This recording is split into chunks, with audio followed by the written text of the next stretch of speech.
हमने सोचा ये एक रोमांटिक ट्रिप होगी, पर वो हमारी आखिरी रात बन गई। प्यार में इतना डूबे कि भूत भी जलने लगा। वो मेरी बाहों में थी, पर उसकी आंखों में कोई और था। राघव और अनाया की उम्र 28 और 26 वर्ष थी। दोनों एक दूसरे से कॉलेज के दिनों से प्यार करते थी। 6 सालों से उनका रिश्ता वक्त की हर परीक्षा से गुजरकर और गहरा होता गया।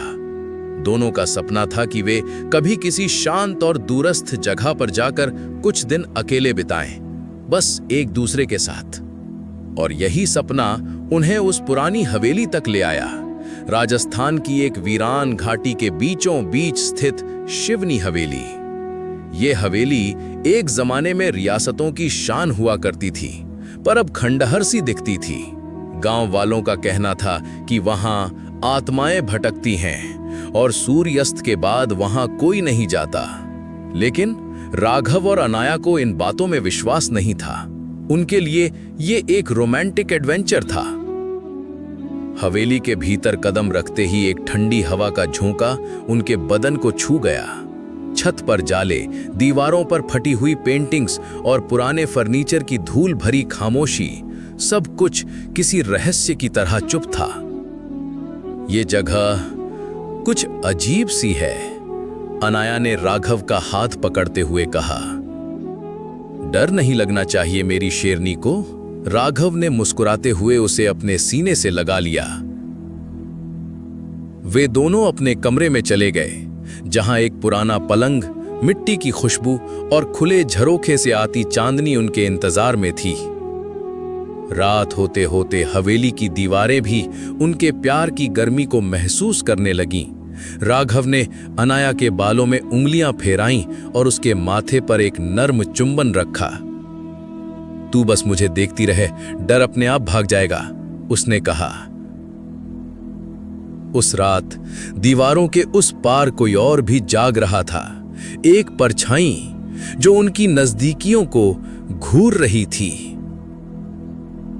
अगली सुबह हवेली के बरामदे में एक पुराना चित्र गिरा मिला, जिसमें एक नवविवाहित जोड़ा था।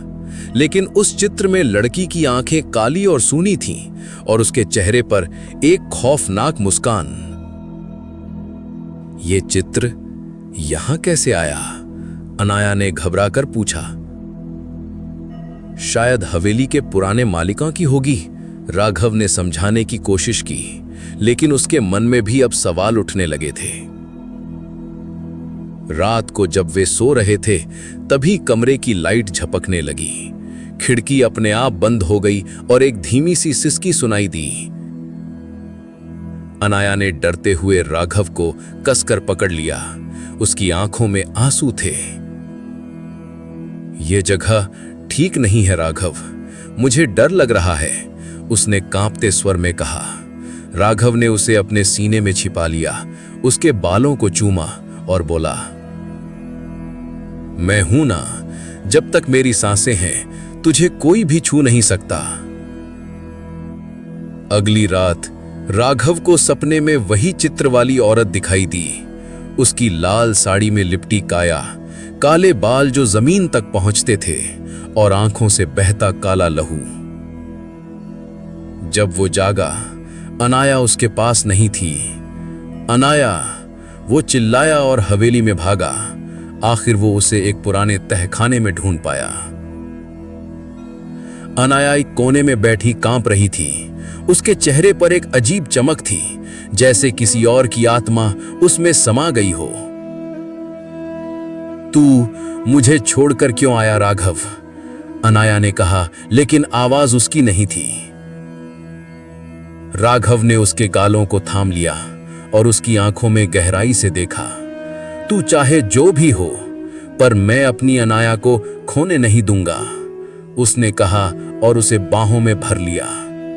एक पल को हवेली हिल गई और फिर अनाया ने उसकी पीठ में अपने नाखून गड़ा दिए, लेकिन अगले ही पल होश में आ गई। राघव, क्या हो रहा है मुझ में? वो रोने लगी। राघव ने उसका चेहरा अपने हाथों में थामा और उसकी नम आंखों को चूमा। हम यहां से निकलेंगे साथ में, पर अभी मैं तुझे टूटने नहीं दूंगा। हवेली के बीचों बीच एक पुराना मंदिर था जिसमें एक टूटी मूर्ति और एक अभिशप्त माला रखी थी। गांव वालों की मान्यता थी कि ये माला उस आत्मा की है जो अपनी अधूरी शादी के कारण इस हवेली में फंसी हुई है, और जब भी कोई प्रेमी जोड़ा यहां आता है वो औरत अनाया के जैसे लड़की के शरीर में समा जाती है अपनी शादी पूरी करने के लिए। राघव ने वो माला उठाई और उसकी राख हवेली के आंगन में फैला दी। तभी हवेली गूंज उठी एक भयानक चीख से। उस आत्मा ने अनाया को फिर जकड़ लिया, लेकिन तभी अनाया ने राघव को देखा। उसकी आंखों में वही प्रेम, वही जुनून। मैं तुझे नहीं छोड़ूंगी राघव, अनाया ने आत्मा से लोहा लेते हुए कहा। राघव ने उसे जोर से चूम लिया, ठीक उस वक्त जब आत्मा उसके शरीर से बाहर जाने लगी थी। वो चुंबन एक वादा था, मर भी जाऊं पर तुझे अकेला नहीं छोड़ूंगा। अगली सुबह हवेली में चुप्पी थी, कोई चीख नहीं, कोई साया नहीं। अनाया राघव की बाहों में थी। वे दोनों हवेली की छत पर खड़े थे, सूरज की पहली किरणों को देखते हुए। तू ठीक है? राघव ने उसके कानों में फुसफुसाया। जब तक तू है सब ठीक है, उसने उसकी गर्दन पर हल्का चुंबन रखते हुए कहा। उन्होंने एक दूसरे की हथेलियां थामी। उन हथेलियों में डर भी था और प्यार भी, आंसू भी थे और तसल्ली भी। और उन दोनों के पीछे हवेली की दीवार पर वही पुरानी तस्वीर फिर से टंगी हुई थी, लेकिन इस बार उस औरत की आंखों में एक अजीब सी शांति थी, जैसे उसकी आत्मा अब मुक्त हो चुकी हो। कभी कभी डर और प्रेम एक ही सिक्के के दो पहलू होते हैं। जब प्रेम सच्चा हो तो वो प्रेतों को भी चैन दे सकता है, और जब दो आत्माएं एक हो जाएं तो मौत भी उनकी मोहब्बत को बांट नहीं सकती। धन्यवाद।